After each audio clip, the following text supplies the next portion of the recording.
It's Friday, and you know what that means. It's time for another potential pocket powerhouse to check out. This time, it's a vertical handheld that kind of looks like a Game Boy Color's cool older cousin. It's called the XU10, powered by Magic X. And for under 50 bucks, it's got dual sticks, stacked shoulder buttons on the back, and a funky design, and it even supports Jello OS as a secondary OS. Stick around and I'll break it down PNIC style, using my trademark 0 to 69 rating scale right after this.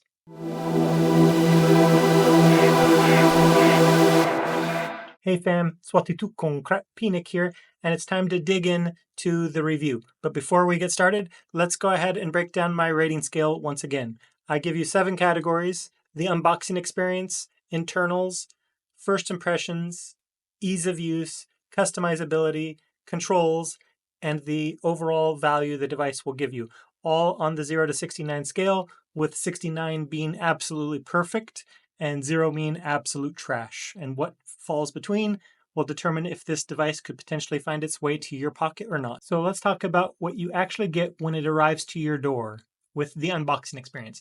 It comes in this sturdy matte finish box that feels much pricier than it actually would be for a normal $50 device.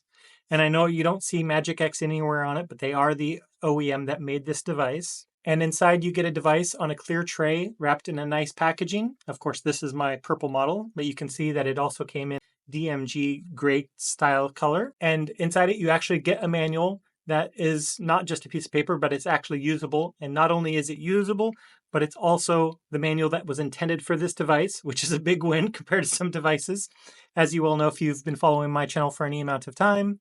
It also comes with a short USB-A to USB-C charging cable. It may be short, but at least is functional in those cases that you need to charge it. Just remember, this is not to be used with your phone's fast charger. It must be used from a charger from 15 years ago or so, where it was only about 5 volts charging. It does actually come with a tempered glass screen protector to protect the most vulnerable part of your device. So that's a huge plus. You don't have to find it somewhere else like AliExpress. And at first touch, it has a solid feel, no creaking whenever I push on it, and the buttons feel satisfying to press without being too firm, without being too soft and mushy, a nice perfect middle ground. It's not premium as far as the unboxing goes, but you do get more than some devices that cost 5 times this price, but it's leagues better than most budget handhelds. So that being said, I have to give the unboxing experience a solid 42 out of 69. Now on to what's actually inside this thing, making it tick. The device has a 3.5 millimeter screen with a 640 by 480 resolution. It's crisp enough to make those retro games really pop. With a 3000 milliamp hour battery, gives you good, decent battery life of 5 to 6 hours of gaming time, powered by a ROC chip, RK3326S chip, paired with a Mali G31 GPU. It's nothing groundbreaking by any means, but it definitely gets the job done for PS1 and before. It comes with 1 GB of DDR4 RAM and 2 memory card slots supporting up to 512 GB.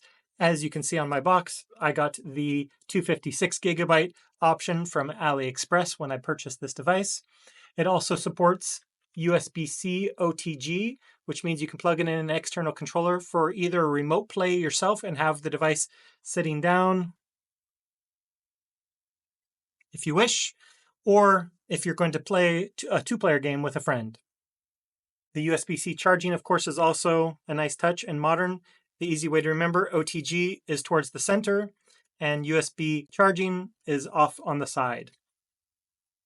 It's not aiming to be a powerhouse by any means, but for retro stuff up to PS1 again, it delivers okay performance where you'll be happy to play this for a few hours on a car ride or train ride without any issues. That being said, I'll have to give the internals a middle-of-the-road 34 out of 69 score. But let's talk vibe. This category is all about how the XU10 lands when you first try it out. The plastic casing feels better than expected, honestly. It has a nice smooth but not slippery texture to it. And the dual sticks and the D-pad all feel really nice. And of course, the A, B, X, Y buttons feel cohesive and fun to touch with a slight clickiness, but nothing too bad. Now, The design is something that I want to mention because it is something I find kind of whimsical. Whenever I look at it, I see a face, and you may think I'm crazy, but I see the eyebrows up top. I see a cycloptic eye for the screen, and I see rounded edges on the side that kind of stick out a little bit like feet, along with the points of the feet being the sticks. And it's almost like the D-pad and the face buttons are his hands reaching out with his nose and his mouth open saying, "Oh, come to me." Yes, I know I'm crazy, but it does make for a fun-looking device, and I appreciate that they were willing to do that. Now, the L1 and L2 and R1 and R2 are side by side, but the two buttons, the L2 and R2, are slightly higher than the L1 and R1 buttons, making it easy to feel them whenever you're playing the games, making it a much more enjoyable experience when you want to play your games. So I appreciate that. As the last handheld that I recently tried out, the RX6S, they were all perfectly parallel, made it not so fun to play, plus a lot more clicky than the XU10. I love that they embraced the vertical by giving it charm and personality. So that said, I have to give the first impressions a 45 out of 69. Now, you might be asking, how easy is this to use? And if you're not super techie, the good news is this thing is super beginner friendly. Boot it up and you're playing in seconds. Controls are intuitive and the layout makes sense right away. An oddity alert to provide you with though, the power and reset buttons are on the back top of the device, which might throw some of the folks off whenever they first take the device out. I know it did me actually.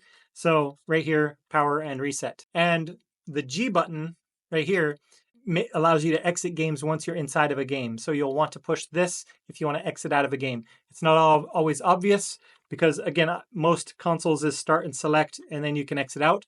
But on this console, it is the G button off on the side just below the 3.5 millimeter headphone jack. If you've ever picked up a Game Boy Color, this feels right at home to you. Very little learning curve, honestly. And even if you're relatively new to the gaming space after a couple decades away, I think that you'll enjoy this and find it very easy to use. After you figure out the nuance of the G button and the power button's locations, you'll be good to go. Which is why I have to give it a 55 out of 69 for ease of use. And of course, customizability is very important, at least for me, because I like to tinker with my device, whether it's permanently physically or just temporarily. That being said, the base OS isn't super flexible, which would have scored very low here alone by itself. However, GelOS had stepped up and offered this as a custom firmware, so you can actually modify the firmware on this, so you get some extra points for that on my side.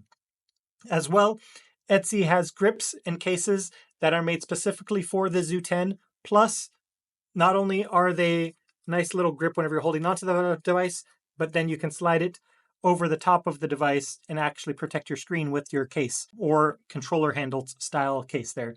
So that's really awesome. And I looked on AliExpress, my other common grounds for accessories, and AliExpress has some nice little cases to put your device in, zip around your device, keep it safe on a shelf, or throw it in a backpack. So I think that's really awesome. Again, compared to my RX6S that had nothing, this is some huge wins here for the XU10. So I really appreciate that they did that for the XU10. That brings the handheld to a high level of user customization, both on the inside and on the outside. And you can add your own SD card slot because you do have the primary one with the OS and their included games, as well as movies and other things you might want to throw on here for train rides and the like. So at this price, being able to mod it, reskin it, and tweak it, that's just excellent and awesome in so many different ways. So I have to give the customizability score a 50 out of 69. Moving on to controls, and this is where it is important because this is where, as I mentioned, the D-pad is super soft, but not mushy soft, just soft where it's not making loud noises and it's not hard to push down. So that is great bonuses for playing sessions as well as for trying to play in the quiet. The A, B, X, Y buttons are a little louder than the D-pad, but still quieter and leagues ahead of other devices that I've tested over the course of the last year. So I'm not going to complain about that. And shoulder buttons are, let me bring it up here, clicky, but not too clicky to be obnoxious. And they are very responsive, so I'm happy about that. And I'm extremely happy with these joysticks or thumb grips, whatever you want to call them. They do have the R3, L3 button clicks as well, so PlayStation 1 games that require that will be taken care of there for you. So a rare bonus that these Nintendo Switch style thumbsticks really excel at. If you've ever used a vertical handheld with bad shoulders, you'll know how painful it can be to have them parallel to each other. So again, a big bonus for having them separated out.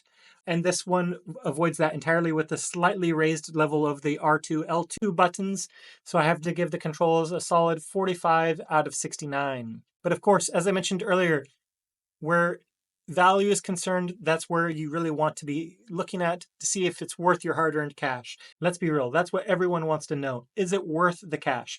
And at under $50 for decent PS1 gameplay and below, and a device with a real IPS screen, sure, it might have a little bit of light bleed on black screens, but how often are you playing on a black screen? And with USB-C support, it comes with a tempered glass screen protector you can use immediately, and the box can be used as a case until you get your own, and a great starter game library that will satisfy most gamers looking to get into the handheld gaming space. GelOS support plus physical accessories equal long-term playability and enjoyment out of this device.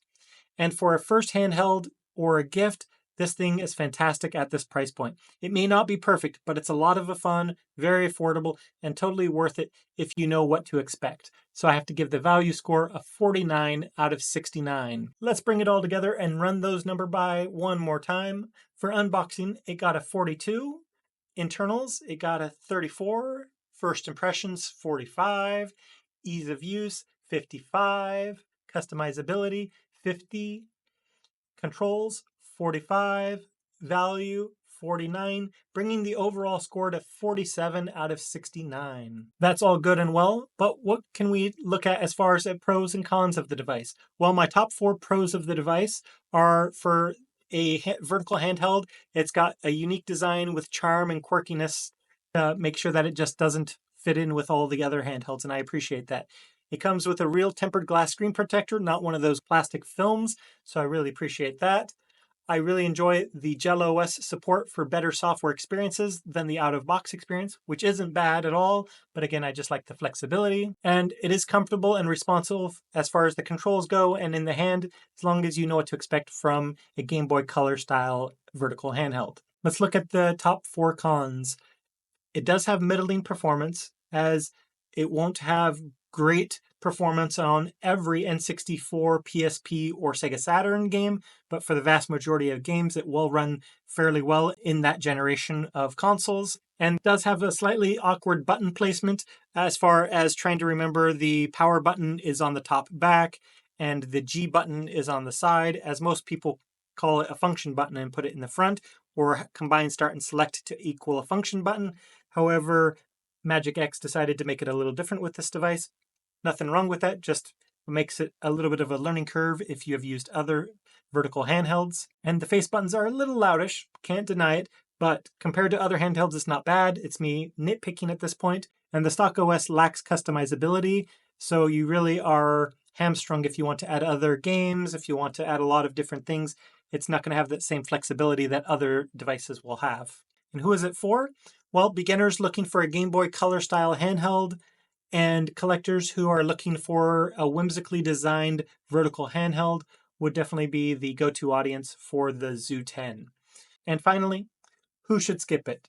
Power users chasing performance or higher-end emulation, as there's not going to be any PS2, Wii, Wii U type of consoles on here. Xbox games, those are all off limits due to the limitations of the CPU hardware. And gamers who prefer widescreen landscape games will also need to look elsewhere, as this is a 4x3 console meant to mimic the old school TVs from 30 years ago.